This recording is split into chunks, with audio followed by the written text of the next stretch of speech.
Magandang hating gabi po sa inyong lahat. Alas 12:55 or almost 1 o'clock early morning. Okay, today is February 17. Just an ordinary day to me. Huwag niyo banggitin sa akin tungkol sa anong sineselebrate ng mga Pilipino ngayon. Hindi naman sila inchik. Huwag sana kayong magalit sa akin. Wala akong balak na insultuhin ko kayo. Wala ko ituyo na insultuhin ako mo. Alam ko po na may karapatan kayo magiging masaya. You have all the right to celebrate. Kahit lahat ng New Year ng iba't ibang bansa, kung iba't ibang petsa ang kanilang New Year. Pero sana po, dahil po Pilipino po tayo, at alalahanin po natin kung ano pong ginawa ng China sa atin. Sana magdadalawang isip naman po kayo. Inaapi tayo sa mga inchik ng CCP, Chinese Communist Party. Siyempre, lahat ng pangyayari sa dagat, binabangga tayo. Inaano tayo ng water cannon. Hinuhuli ata yung ating mga mangingisda or pinapalayas or pinipigil or pinapatigil ang pangisda ng ating mga mangingisda. And to think na itong mga Pilipino na mangingisda, sila pa naman nag-provide ng isda para sa atin. At kung tanungin natin po sila, itong mga mangingisda na inaapi na sila mismo ang nagpo-provide ng isda para sa atin, para sa ating pagkain, para sa ating kalusugan. Kahit tanungin natin sila,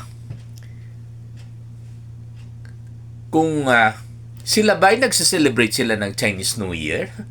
Naku!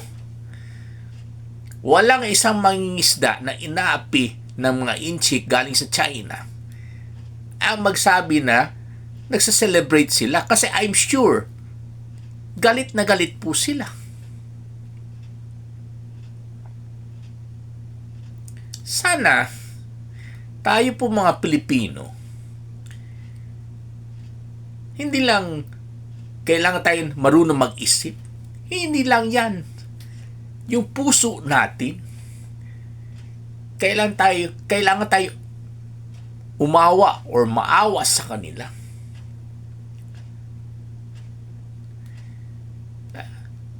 Siyempre, hindi lang yan. Tinatapon ang shabu dito or ginagawa mismo ang shabu dito sa Pilipinas. Itong mga inchi galing sa China.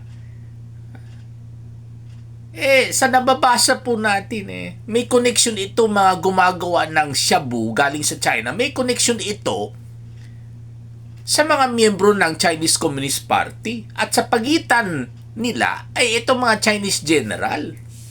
Kasabwat po ng gobyerno nila yan. Pinapayagan sila gumawa ng shabu doon basta itapon sa ibang bansa. At isa dyan, ang Pilipinas.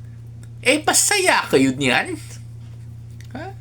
Alam ko may karapatan kayo mag-celebrate ng Chinese New Year, pero alalahanin po natin, napakasama talaga itong mga inchik galing sa China. Although hindi naman po silang lahat. Pero kahit papano, ang dami nilang ginawa na kalokohan dito sa Pilipinas. At babasahin ko po sa inyo sa susunod na video. Alam ko po hindi kayo nagbabasa masyado. Pero since 10 years ago, Nagbabasa na po ako. Ang dami ko nabasa ng kalokohan na ginawa ng mga inchik, mga Chinese nationals galing sa China. At huwag mong sabihin na walang kinalaman ang gobyerno nila doon. Kaya po itong mga inchik galing sa China ay puro mga hindi tamang ginagawa kasi meron itong go signal galing sa kanila. Kaya yumaman sila eh. Lahat ng mga illegal na ginawa nila sa ibang bansa, syempre kumita. Itong mga inchik, saan nila ipapadala ang pera? Syempre papadala sa China. Kasi kasabwat nila gobyerno doon eh. Kailangan magbasa na naman kayo. Huwag natin isipin yung sariling kasiyahan natin, sariling kaligayahan natin. Kahit isang araw lang. New Year. Isipin natin ang pangyayari, ang ginawa nila sa atin. Puti sana kung inchik kayo, di maintindihan ko po sana. Hindi naman kayo mga inchik, mga Pilipino naman po kayo. Ginagawa ng mga Pilipino bilang drug addict. Nagiging drug addict dahil sa kalokohan nila. Ginawang guinea pig. Tinetesting yung Sinovac, Sinopharm sa ating mga kapwa Pilipino. Dahil sa mikrobyo na ginawa nila sa Wuhan Laboratory at tinapon nila sa labas para kumita yung bakuna nila. Ilan milyones o bilyones ang nawala sa atin. Kahit sabihin natin libre ang Sinovac, Sinopharm. Pero pera ng taong bayan ang ginamit yan. Sino kumita? Itong loko-lokong China. At masaya pa kayo hanggang ngayon? To the point na mag-celebrate kayo ng New Year nila? Ano ba yan? Kaya pwede ba? Magiging Pilipino naman po kayo? Yung totoong Pilipino, ha? Kaya po kanina may nagpunta sa clinic. Nag-greet sa akin, Happy Chinese New Year. Naku, na-high blood ako niyan. Maalala ko kasi kaagad yung ginawa ng itong mga loko-lokong inchik galing sa China. At alam ko po kasabwat ito sa gobyerno nila. Kaya naging yumaman sila eh. Tapos bilib kayo sa China, superpower. Paano sila naging superpower? Siyempre, ang dami silang pera. Saan galing yung pera nila? Galing sa mga illegal activities na kumita yung mga inchik at pinapadala sa China. Kasi kasabwat ng gobyerno ang itong mga kriminal na inchik.